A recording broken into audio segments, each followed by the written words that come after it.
Tonight, we are digging into a story that shocked the nation.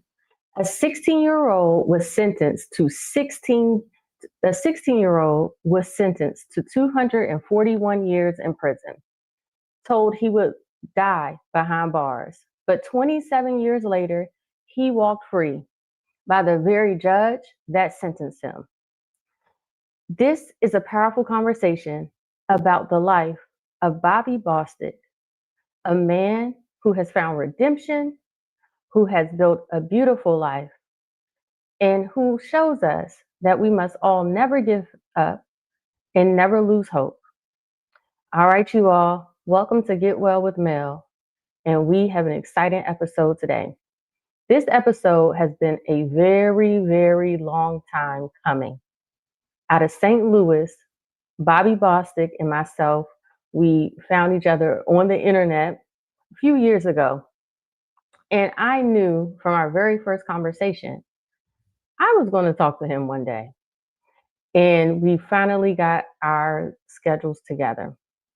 And you all, when I say this is an incredible story, it is an incredible story.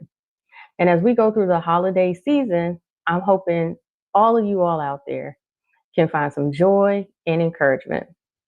So before I bring him up, make sure we go ahead and we share out this broadcast on social media, wherever you're watching it. So all of those who are watching it on Facebook, hey, Facebook, okay, make sure you go ahead and share this out to your followers. You know, we always got to do that. If you're watching on YouTube, go ahead and share this out on YouTube. Okay, it's already being shared on Facebook. Thank you, thank you. All right.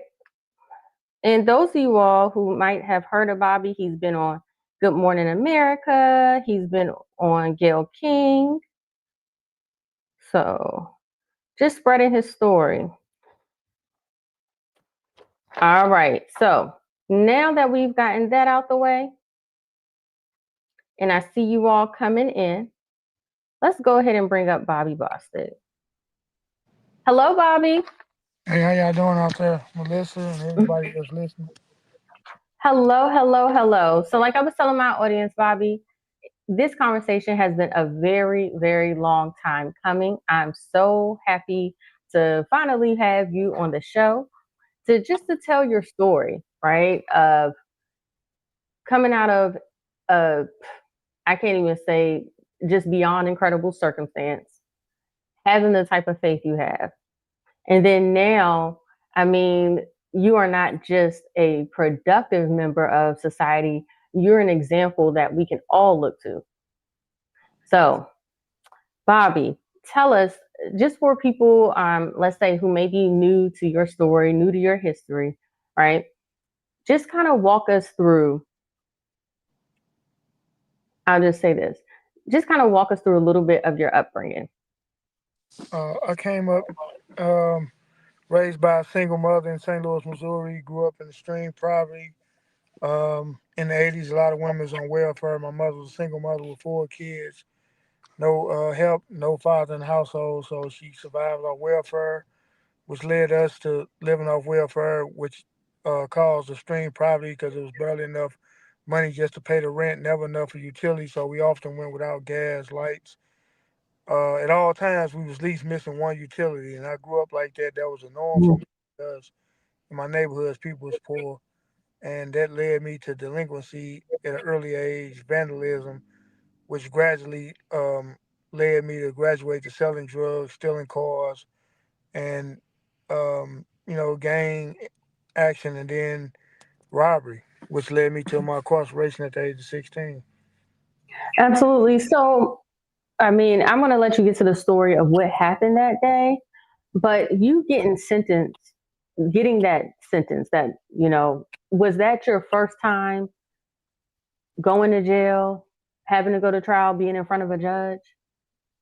That was my first time facing charges as an adult in a serious manner. I had been in delinquency trouble as a minor, which which was juvenile stuff that I had got into, and then this was my first felony where I was convicted, tried as an adult. Long story short, to get to that night, It's St. Louis is divided into neighborhoods like every other major metropolis. Is that you got the north side, the west side, the east side, and I'm from the north side. My mother moved on the south side. I was hanging with some guys from the north side, but we was in somebody else's neighborhood. And one of our girls from the north side was over there with us too on the south side. She went to buy Mm-hmm. some weed from somebody. She got smart with them. Long story short, they told her to go get us, et cetera, et cetera. So we went around there with some guns to confront the guys on her behalf. When they seen who we was, they was like, "Man, we cool with y'all. We ain't got no problem with y'all, et cetera, et cetera." So we was going to put the Mm-hmm. guns up. In the process of going to put the guns up, we saw some people that weren't from that neighborhood. This was a highly affected drug neighborhood. And if you didn't live over there or come to buy drugs, people didn't come over there. Those people didn't know that, unfortunately, and we knew that they didn't live over there. We knew that they wasn't buying drugs, so we decided instantly. We didn't even make a plan. It was a spontaneous robbery. We didn't even say let's rob these people. I just gave him a knowing look, and he gave me a knowing look, and we knew what the look meant. It's like, oh man, they tripping, and that's what we said in our mind. We didn't formulate a plan. We didn't say let's rob these people. We just looked at each other, pulled guns, and robbed them. And it was five people getting out of court. That's 10 charges alone, right there. Because when you pull out a gun, that's a you committing a robbery and the commission of a firearm. That's 2 charges for each individual. That was 10 charges. Two shots were fired. Nobody was injured. One dude was slightly grazed with a bullet. The other dude, the person I was with, shot at the ground. That was four more charges. That was 14 felonies. Some of them felonies carried 10. Well, like seven of them felonies carried a life sentence. Which and then we went around the corner and committed another robbery, like 20 minutes, So 30 you minutes. committed two robberies in that day? Yeah, I went over a girl house, went around the corner, went over a girl house, and left her house and committed another robbery right around the corner from my house. It was like 5 minutes from the first robbery, right around the corner, and Okay. robbed someone. Got caught in her car like shortly after her, and got in a high speed chase, crashed, and got caught. And Mm-hmm. um, I sat down there for 13 months, and they offered me 30 years. I didn't take it. Trial was starting next week, and I went to trial not because I was innocent, but because I felt that the 12 jurors would be more sympathetic than the judge. And Mm. the jury recommended 30 years on the robberies, 10 and 15 on everything else. It was 17 charges altogether, though. And it was up to the judge to run it Wow. concurrent or consecutive. She chose to run it concurrent. She ran it consecutive for a total of 241 years. Told me I would die in prison, and that was my fate. It was sealed basically because I went to prison, and 3 years later, all my appeals was denied, and I was stuck Mm. for the rest of my life. Jesus, Jesus. Wow. So let's, because this is the thing. I know that you didn't just happenstance get into that situation, just decide per se to rob somebody that night. Before that, was robbing people like a common thing for you? Nah, it wasn't a common thing. I sold drugs, right? It's just when Okay. you in the streets, if you don't have drugs, if there's a drought, uh, the border closed, the drugs are slow coming in. If you don't have money, you're gonna do something to get money, and that may be gambling, it may be robbery, it may be burglary. This ain't a really our what we did was sold drugs basically. At this Okay. time, at this time, wasn't nothing going on, and wasn't nothing going on. It was a drought at this time in '95 when I got locked up in December '95. It was hard to Hmm. find drugs, and people were selling fake drugs. We was selling fake drugs sometimes too. Um, and robbery wasn't no thing that we. It wasn't a go to thing. It was just a spur of the moment. It wasn't something I was out there doing. That was just that day, them particular people. That was just a spur of the moment thing. It wasn't no everyday robbery thing. So let me ask you this, because I know you said you were selling drugs and things, and I'm asking you this question because I know it's a lot of people out there who have grandkids, who have children, and they might see that they're on the wrong path. Do you think there was anything that someone could have said to you, someone could have done, like really, that might have kept you out of this situation? Um, yeah, but Okay. it's it's people got to reach you at the right time in the right moment, right? At that time, Hmm. I wasn't listening. Just put it like that because I was on the path to die, and I didn't care about dying. That was just um in the streets. It's like war. You know, it's like you're gonna get killed out here, but what are you living for anyway? You just stop caring. This is the mentality of some of America's youth that we just stop caring. We don't care whether we live or die. So we don't care, and that's how you have hoarding children because we not a criminal is not born, a criminal is made. Sometimes the poverty in our neighborhoods, um, it can make us into something that we can evolve into something that we originally wasn't. Not to make excuses for our actions, but to explain to the people how kids become like this in America's wasteland. Why we feel like this is just because you become hopeless, and when you become hopeless, you don't care about nothing, so you don't care. You just go out there with an attitude. If somebody try to tell you something, you're not listening because you done gave up hope, basically.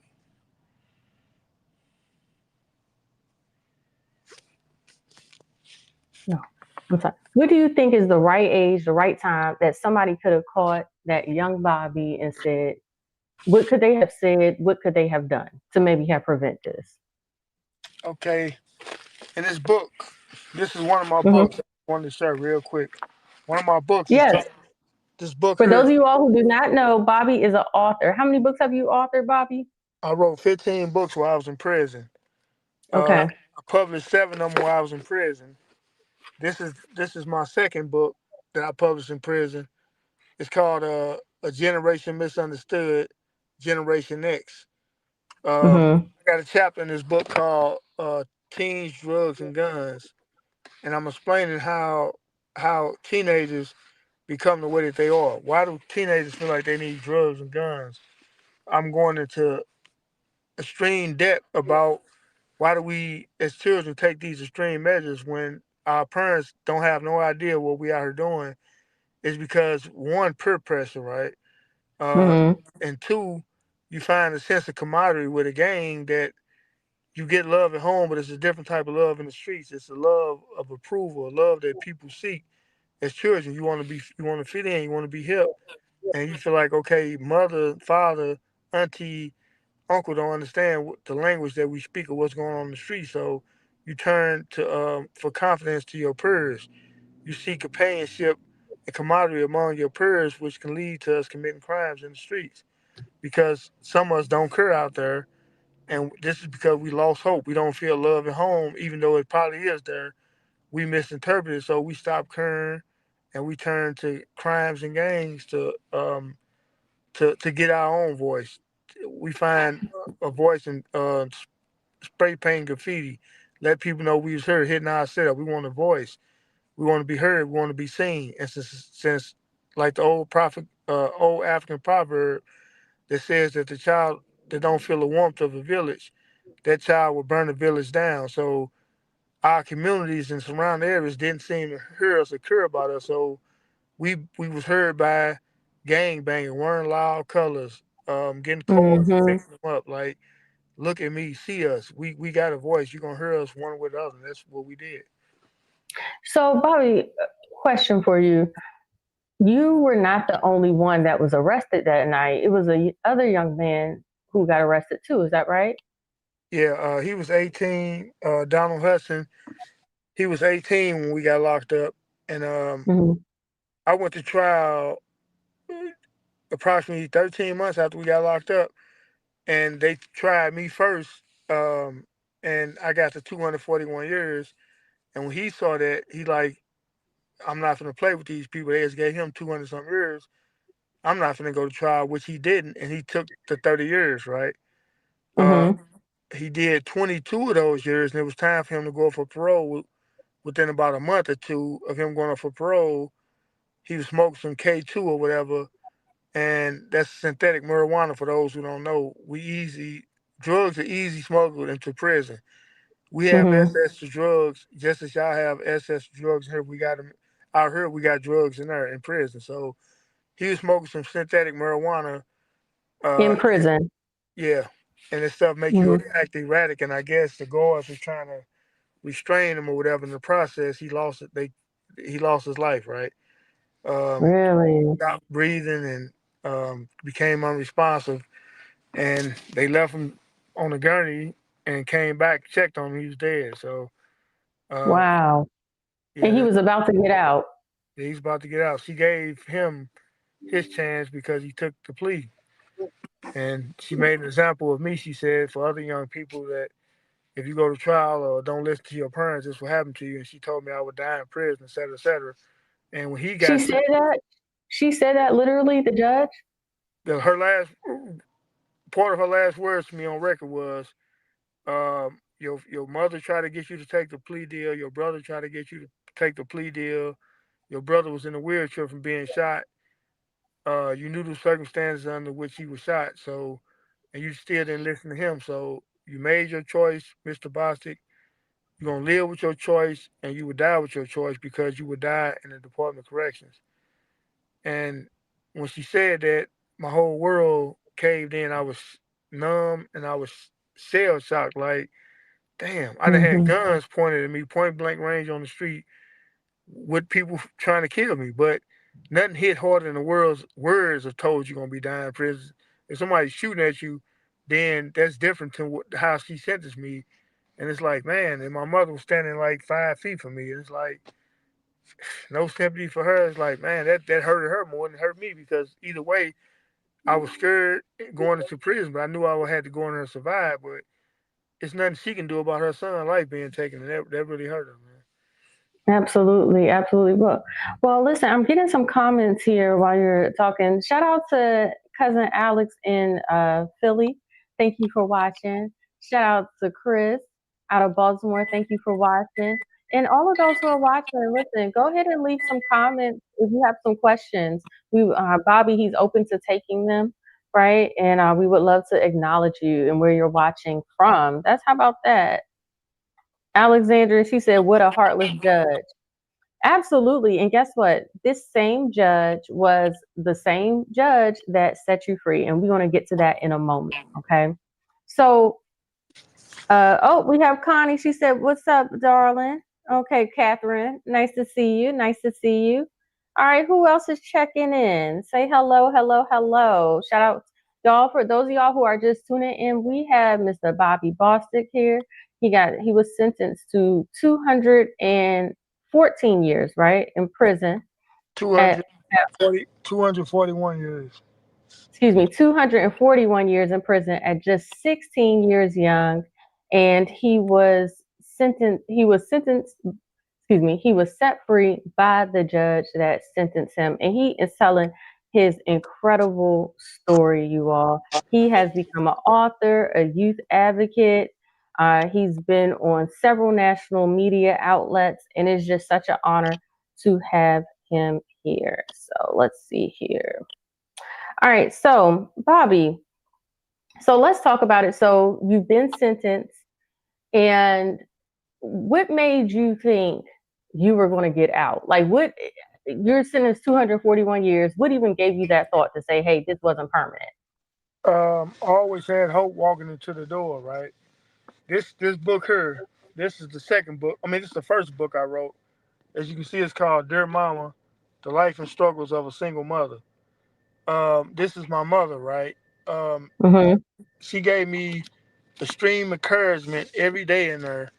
And she died at the age of 42. She died when I was 21, right? Of, Mm-hmm. of cancer. I had just turned. No, she died when I was 20. So she died of cancer.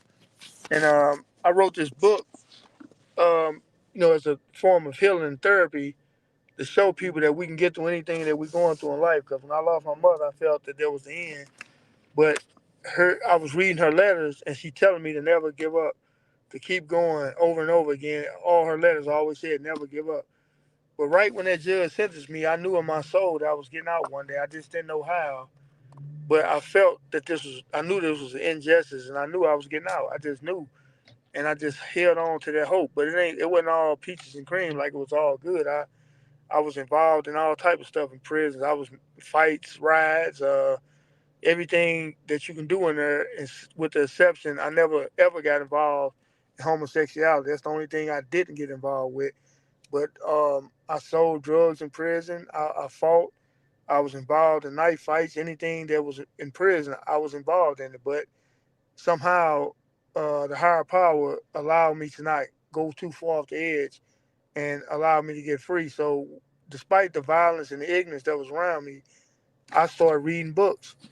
I tuned into book after book after book after book, and then I decided, okay, I got books I want to write too, and I started with the two books I just showed y'all, and my last, and I ended it.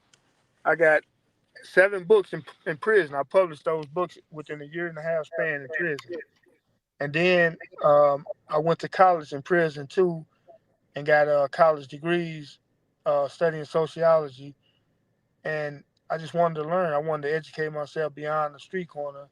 Wanted to get my education. I dropped out of school in 8th grade, so I went back and got my GED at first, and then waited decades because I couldn't. They didn't give us free college. There wasn't no Pell Grants in prison no more, so I had to raise $28,000 with no money to pay for my own college, and I just wrote thousands of letters to people, and that's how I was able to find people who paid for college for me, 2 sponsors. And then I wrote thousands of letters to try to get my book published, but I failed on that aspect, and so I just went on to self-publish 7 books while I was still in prison with no chance of coming home.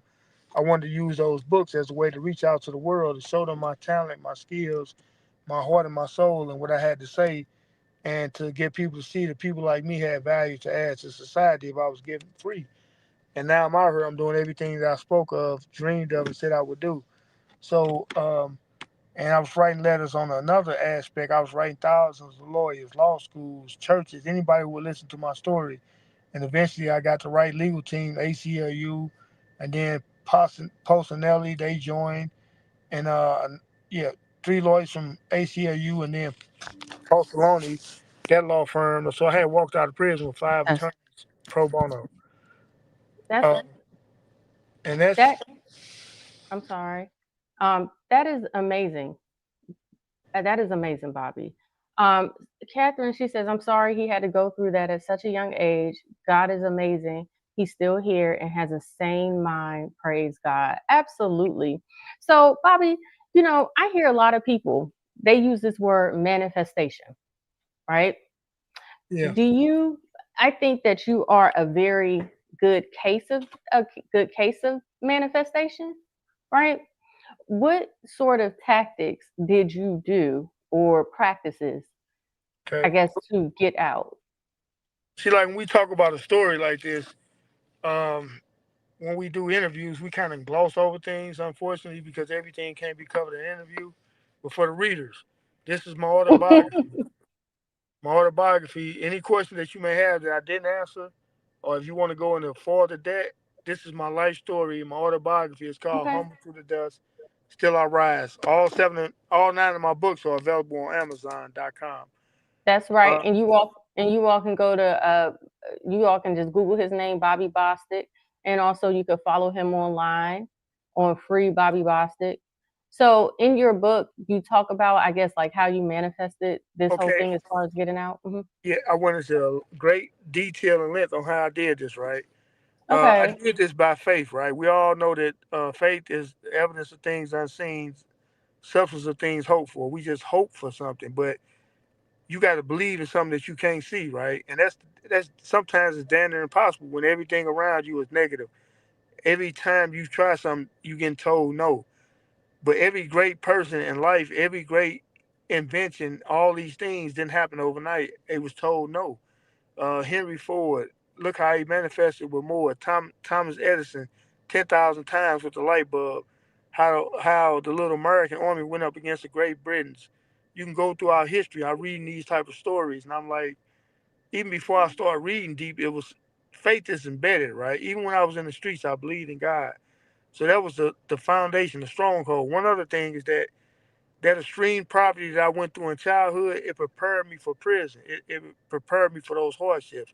Had I not went through that harsh childhood of living with no lights, no gas, and holes in my shoes and being hungry at school, Had I not been that child, I wouldn't have been able to survive prison. That type of hardship prepared me to know that I can get through anything because I had already been through a certain type of living hell as a child that didn't have food to eat, suffering, living in poverty.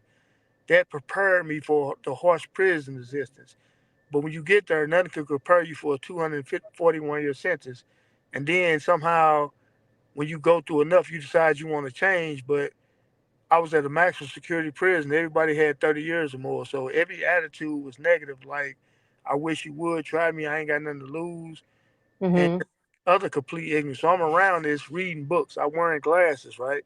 I'm Yeah. looking like the nerd. I'm a nerd. I love reading. I love words. But in prison, you can't be weak. You can be a nerd in your own way, but you still got to be about a violence that the people around you about. If it came to that, or you got to be who you is. So I would read, but books would come down and other things would come out because you're in a negative environment.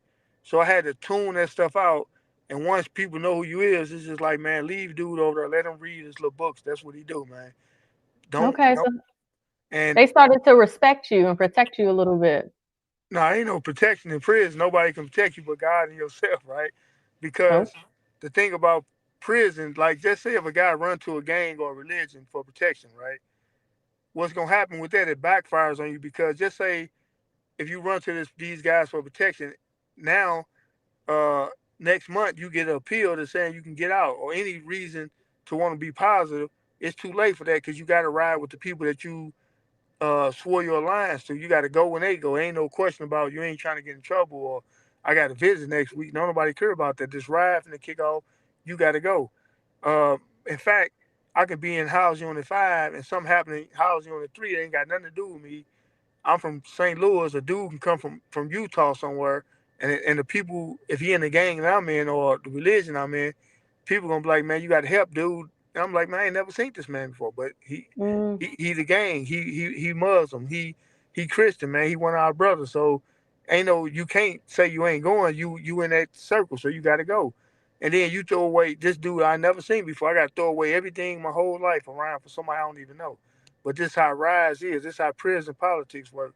When it's time to okay. go, you got to go. So with me, I stayed in the law library trying to fight that 241-year sentence. I was reading law book after law book, and then I read regular books, and that saved me from a lot of riffraff because when I came out the library, my gang would be fighting the police or some other riot that they kicked off about a bass, all type of madness. And I was in the law library, so I wasn't out there to get in that static because I was reading. And when I went Okay. back to my cell, it made me more determined. Like, man, I got to get out of here, man. And I stayed in Oh, solitary confinement too. I spent years in solitary confinement for breaking prison rules, which they got at least 600 rules that you can break, and it's no way to follow all them rules. So I stayed in trouble too, and in my now further trouble, now let me ask you a question because they say solitary confinement that makes a person go crazy, I mean, right? Like, how did you? What was your thought? You get what I'm saying? Like, when you were in solitary confinement. solitary confinement, you hear a lot of noise, men screaming, men knocking on the door, men flooding their cells, beating on the door 24 hours. It may get a quiet moment here and there, but 24 hours, somebody threatening each other, back and forth, spitting on the guard. It's just all type of wars going on behind the doors. People swear they're gonna kill each other. When they see each other, they screaming all day. So in the mix of all that, you got to tune that out and go into yourself and decide, is this a life you want to live for the rest of your life or do you want to change? Okay, when you do change, it's like, what's the use of change if you got 241 years? You have no appeals. Who you changing for? You never getting out. So you got to believe. That's where faith come in. Like, God, I'm changed because I want to change. Prison don't rehabilitate the man. The man must rehabilitate himself. So when you change, it's like, man, I got to change my whole mentality. I don't want to get over. I don't want to scheme, plot. I don't want to gang bang. I don't want to do none of that no more. I just want to become a whole new person. And that's who you become. You become a whole new person. Did you? And Let me then, ask you. I'm yeah, sorry. I'm Did listening. you? Did you see yourself getting out before you got out? Did you like used to act like you were already out before you got out? Yeah, that's a whole thing about freedom. You got to free yourself wherever you at. So I Mm. freed myself in prison. I had to free myself mentally in there before I got out, and I did that. Uh, Okay. I felt free on the inside, um, in a locked in, closed environment. I freed myself and I visualized it. But that's the hard part, man. See, like, I understand why some people want to give up or don't feel hopeless because it take that worry individual. How you gonna picture something that ain't gonna happen when you never going home? You don't have no money. You don't have no attorney. You have no way of accomplishing this dream that you want to accomplish. You might want to buy a building. How you gonna do it if you broke? You can barely pay lights in your house. How you gonna open up a whole different building? It's the odds will be against you, but you gotta have if you believe it can't be said lightly, man. If you believe, you really can make it happen. But it takes years. You know, I didn't get out overnight. It took 20 some years. Imagine how Hmm. many people used to be looking at me like, man, this dude writing all these letters. He praying. What he doing all that for? Going to college. He ain't never getting out. What sense do it make? I got no proof I'm getting out. The law tell me every time I can think about filing something in court, they slam the door like you ain't getting out. So here it is. What am I believing in? Everything say you ain't getting out. But I'm hoping, I'm dreaming. That's what a hope and dream do. Nobody can kill it. It's a seed that's inside of you that nothing can kill. It's a mission, something that God give you to do in life, and you got to believe and carry out that mission. And the great part about victory is that you get defeated so many times. If you give up, you will never make it to the other side of victory. Is that saying 3 feet from goal is right there. The finish line is right there, but you can't see it. So in my Okay. situation, I fought that hard and in my fight, it didn't just free me. They passed a law in my name. They passed a Bobby Bostic law that made hundreds, over 500 some juveniles eligible for parole early. So my fight opened the door for 500 other people or more. This is what fighting can do for you. You just got to make it to the other side, though. You got to hold on to get there because you can't Sure. see it. They never passed laws in Missouri to let people out of prison, especially for violent crime. That's unheard of. But in this case, it was done. So let me ask you, Bobby, for people out there, because I'm actually going to be starting a new series, okay? And we're changing the name of the show. It's going to be called Male in Motion, y'all. So that's the new name of the show. It's going to be called Male in Motion. It's going to be all about like moving forward, living your best life, okay? Yeah. So is there an affirmation that you used to say, or like a slogan you used to say to yourself to keep you encouraged when you would get those no's to get out? Is there something you would do or say to encourage yourself, or even yeah, It's to keep simple as going? this, right? Hmm. Sometimes you can watch a movie, you can listen to a song, a positive song about motivation. It's one song, "A Change Don't Come," an old classic. It's a new song by Spiritual Tony. Hmm. It's so many songs that you can just listen to and be like, man. Or you can just watch a movie, or you can just watch a documentary. Watch the civil rights people when they was marching and like, man, them people went through all that so we can vote. When you watch that type of stuff and see what they was doing, and you hear Martin's speech or something, and it moves your soul. It's like, man, I can get through anything, you know. Then you had those other dark moments though, when you feel like nothing even matters. You stop caring. So you can go to one extreme to the other. You can get to that dark period where you're just like, man, I'm finna just give up, kill somebody. It don't even matter, man. I wish somebody would say something or give me a reason to kill them. It's just it can get dark. It can get real, real dark, man. You can go to Yeah. that low or you can go to that high and feel like you can do anything. I just chose to be optimistic in the face of insurmountable odds. I chose the optimistic part. I didn't want to be pessimistic because I saw the misery that them dudes in prison had. I didn't want to be like that. I didn't want to be evil, bitter, none of that. I wanted to be good, pure.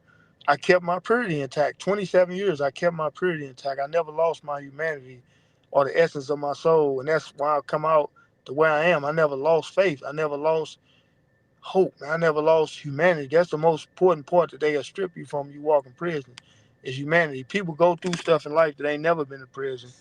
It's many Hmm. physical, mental prisons. You don't have to do time to be in prison. It's many people that never step a foot in prison. They locked in a relationship they don't want to be in. They locked Absolutely. in a marriage, a friendship, a job that they swear up and down they can't leave the job, and there's 100,000 other jobs. They feel like they stuck in this job. They don't want to venture out into the world. They don't want to follow their dream and step out and do what the greats have did who cashed in their 401k and started their own company. They be like, oh, I can't do what he did or she did. They are the examples.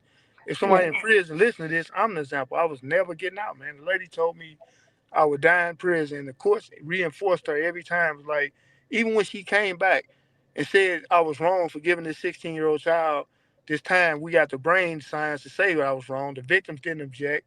People, all these judges all across the country, 300 judges wrote letters of support that I should get out. Federal judges, law enforcement people, everybody across the United States, Ken Starr, all these famous people was like, Mm. this is wrong, right?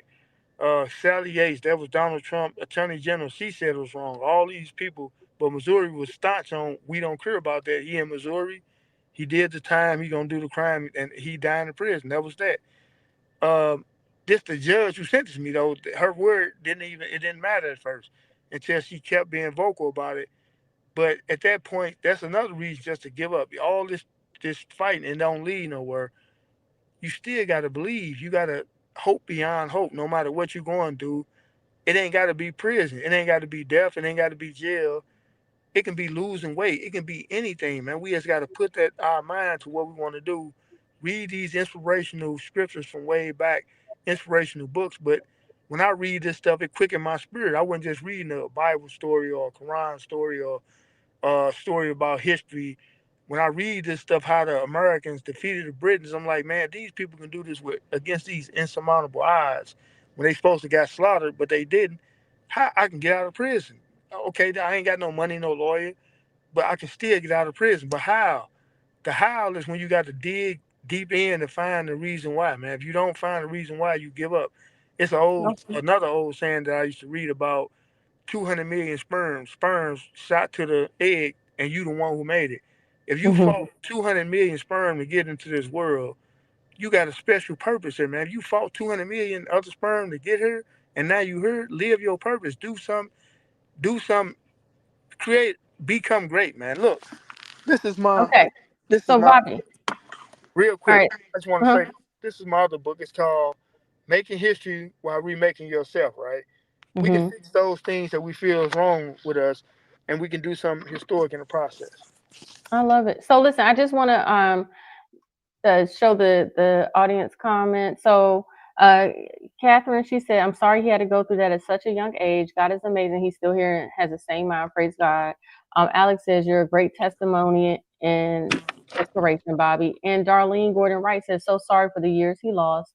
He will never gain that back, but praying he is moving forward with faith and peace." Absolutely, he is.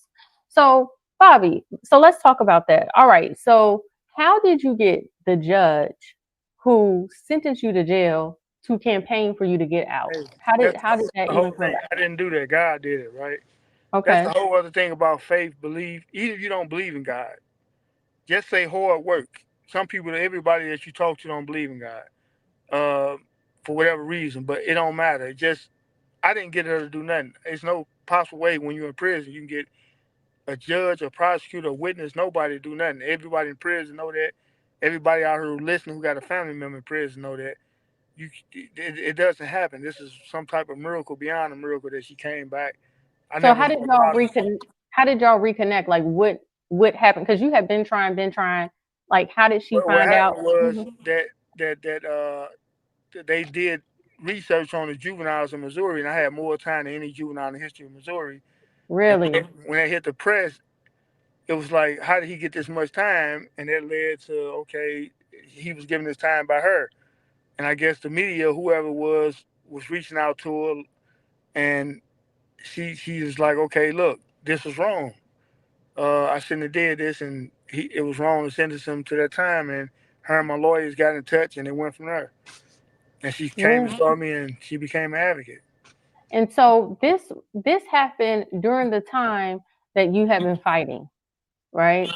Yeah, I had been fighting the whole 27 years. It's just the media, a reporter did a story on my case, and the statistics they looked it all up. I had more time in the juvenile in the juvenile in the history of Missouri for that, and they like, okay, well, this is wrong. How did he get So this? did you let me ask you, did you contact that reporter or did that reporter just so happen to be doing a story and contact you? No, that was in 2014. They was doing a story about some other juvenile, and when you look up stuff, statistics, it comes up. Or no. Matter of fact, I read a story she wrote about another juvenile, and I had my friend email her, and she came and saw me and did the interview, and went from there. That's so amazing. That's so amazing because hey, a lot of people in here are waiting for miracles, right? And they say when it comes to miracle breakthrough, you never know how it's going to come. Yeah, Okay. you never know how it's gonna come. Sometimes opportunity come through defeat, but if you don't see it, if you just give in to the defeat, you will never see that in each failure is equivalent to seed of opportunity within that failure. But if you Mhm. don't see it, then you will miss it. You know what I'm saying? But with me just seeing that story she wrote about that other juvenile made me send out an email, which I had sent out hundreds of emails. Every time I saw an email address in the newspaper on TV, I wrote somebody, and I never get response. But that time I got a response, immediate response. She's like, "Can I come see you and interview?" She brought cameras and skylights and all that type of stuff. And I'm like, "Whoa, this is real." This is, but I couldn't Mm, see that after getting denied hundreds of times, thousands of times. I wrote tens of thousands of letters before I got any type of traction going. But this is how it go. You got to keep trying no matter what. This don't just go for no jail stuff. I did it in extreme circumstances. Never seen the internet when I was in prison. Never used a cell phone until I got out of prison in 2020. At the end of 2022, 23, that's when I first finally used a cell phone and seen the internet. So I ain't never did all that. I did it through pen and paper. So imagine what we can do out here if we chase our dreams without making excuses. absolutely. So you got out, right? Did you ever have any anger towards the judge? I know you and her are good friends now, but did you ever have any anger? Anger, when you live with anger so long, there's nothing it can do for you. So you turn that anger to fuel of the proven that you worth something, that you can do better. So you take any of that energy, even guilt. Like if they ask me about why I forget a judge, I want my victims to forgive me for robbing them, right? So why can I forgive the judge who give call us who was doing what she called her job at the time to give me 241 years for committing a crime against victims. So I would want them to forgive me. So I'll definitely forgive her because I want them to forgive me. So it's a two-way street with forgiveness. Are you in contact with any of your victims since No, then? nope. That's one of Oh, my conditions. I don't supposed to be in touch with them. So, okay. but they know they didn't object to me getting out. They wrote letters of support. They know it's what I'm doing because it's primarily public, but I'm still sorry to this day for what I did um, to good well doing people that they was or that they are. So it's no all I can do is what I'm doing now. Every day I'm doing something. I got a nonprofit. I do giveaways. Yeah, so let's talk about that. So you're out of jail now, obviously, making your way. You're a true entrepreneur. You're an artist, really. Can you tell everybody what you're doing now? Okay, on the entrepreneur aspect, when I got out of prison, I didn't want to work for nobody because I always was a hustler in the wrong way. Now that I legally hustle, what I'm Mhm. doing now is I got those. I'm selling my books. I do motivational speaking. I get thousands, sometimes hundreds, but I look for thousands to go speak across the country, telling my story. It's not just a story; it's something to inspire people, to give hope. That tell people to chase their dreams. I go to colleges, medical schools, law schools, sociology schools, union halls, senior citizen homes, book clubs, group homes, juveniles, all across the country, schools, speaking to people, middle school, high school, sharing my story, my testimony, inspiring people, and I get to sell books and get paid for speaking. And that's my primary business now is books and speaking until I expand to other things. Right now I got to start from where I'm at. But I know that if I can do that in prison, I can do it out here in a positive way and just be patient until the great opportunities come. Okay. So what is your ultimate goal now that you're out? My ultimate goal is like everybody else, I want to be a millionaire one day. Uh, Okay. but to give back, to help many other people. As I said, I got a nonprofit. It's called, well, one of them is Dear Mama. The other one is called Troubled Teens with Dreams, where we help teenagers accomplish their dreams. But in the process of them trying to help their own dreams, what we do is we could do giveaways, free toys, clothes, shoes, toys, books, and food in different impoverished neighborhoods in the South Side, West Side, North Side, and it's counties that's poor in Missouri. We just do these giveaways to give back.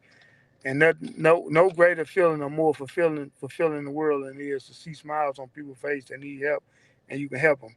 And you know that Hmm. you're not doing it as God using you as a tool, a vehicle. So I'm just out doing the work, giving back. I go into the juveniles twice a week, teaching different juveniles, teaching kids how to write business plans, job resumes, because a lot of their crime is because of poverty. So I try to teach them different ways to get money, how to write their feelings down. And I came out the door doing this from the day I got out. I went to the juveniles and asked them, "Can I come down?" And they let me in. Now I go tell the kids my story. So all it is just positive, maintaining, and chasing goals. Absolutely. So I know from one of your interviews, you said one of the things you appreciate now that you didn't have in jail is women. Is that right? Yeah. In fact, And a the, book a book that I'm writing right now is called "Woman, You Don't Know How Beautiful You Are." But hmm, it's more than the title. I'm going into the to her origin story. Chapters like, besides every great man, there's a great woman. It takes a village to raise a child, but women are the village.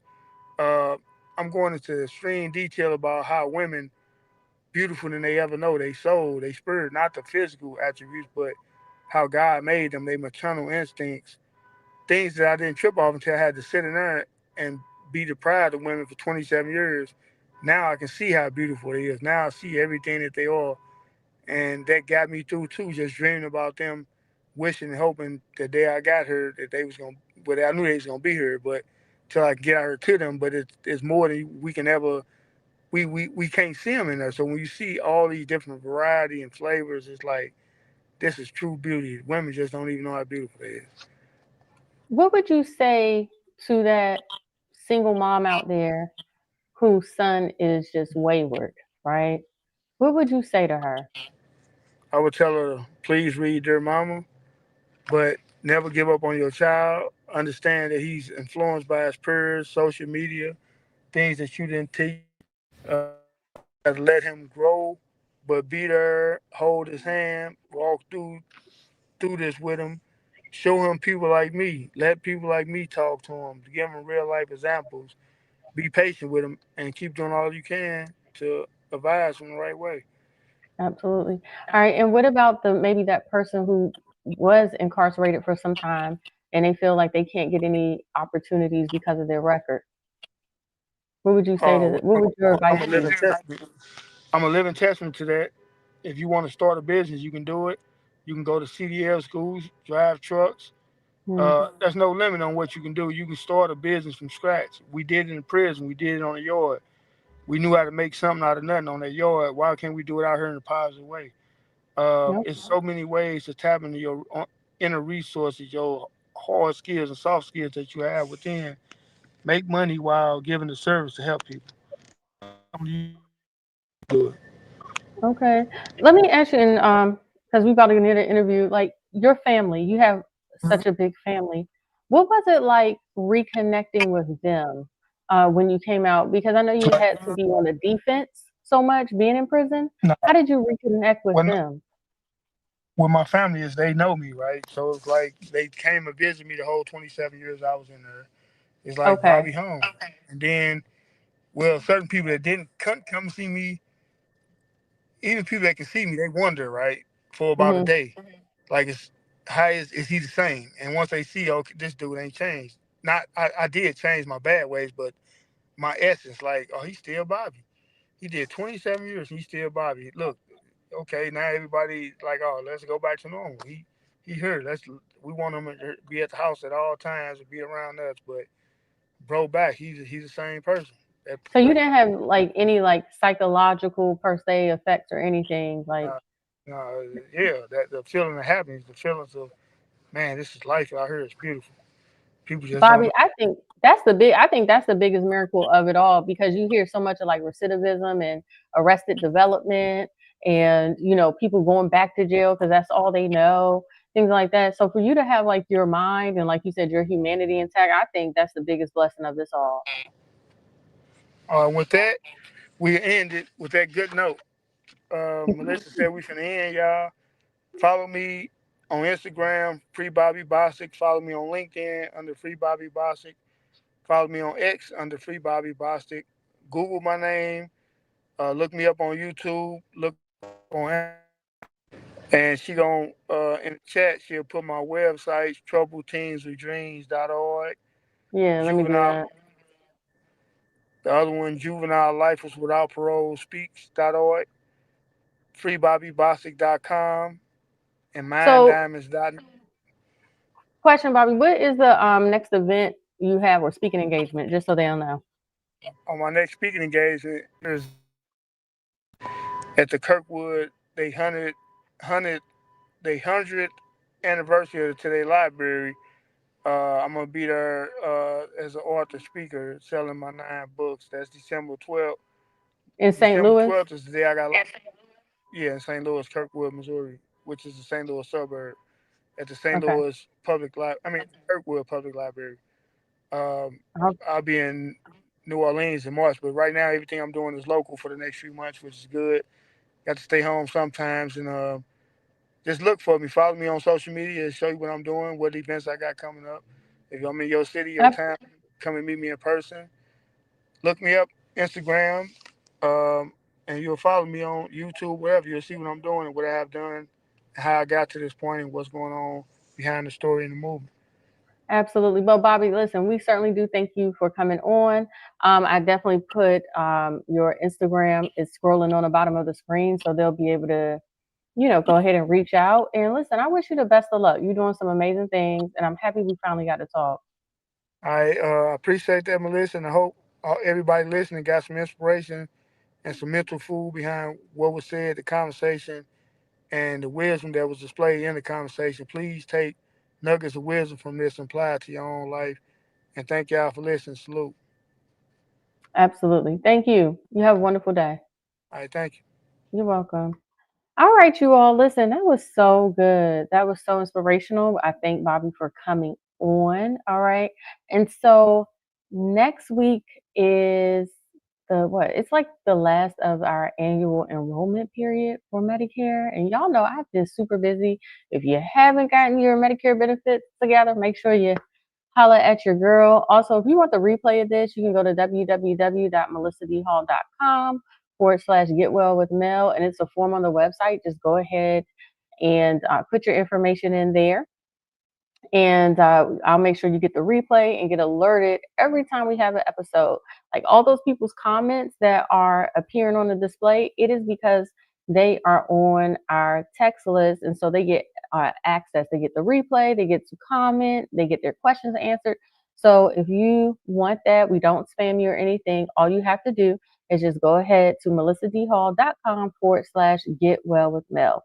So, like I said on earlier in this episode, our show is definitely we're going into, a new era, right? A new I like to call it a new moving forward area, living your best life. And so that's what all the future episodes will be about.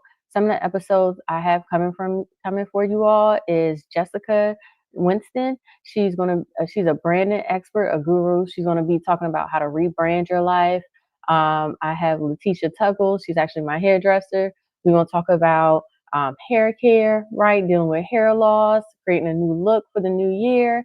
And I have a lot of other celebrity guests that are going to be coming on. I actually have one guest I'm working on now, and she's out of Nashville, and she is a woman electrician, a female electrician. So we're gonna talk to her about being in the trades, and she like has a MFA from Yale. So if you all know someone else that I need to have on the show, please feel free to reach out to me, melissadhall.com/get well with Mel. There's a contact us out there, and you can submit a name on there. But we're going, listen, it's all about living your best life. And I think Bobby is a great example of that. When you all agree, because he has definitely risen against the odds. Tomorrow is Thanksgiving, y'all. All right. I hope you all enjoy and you're with your families. And don't spend it by yourself. Find someplace to go, even if it's just a restaurant. Make sure you don't spend the holidays alone, you all. Okay. All right. Stay well. Have a blessed day, everyone.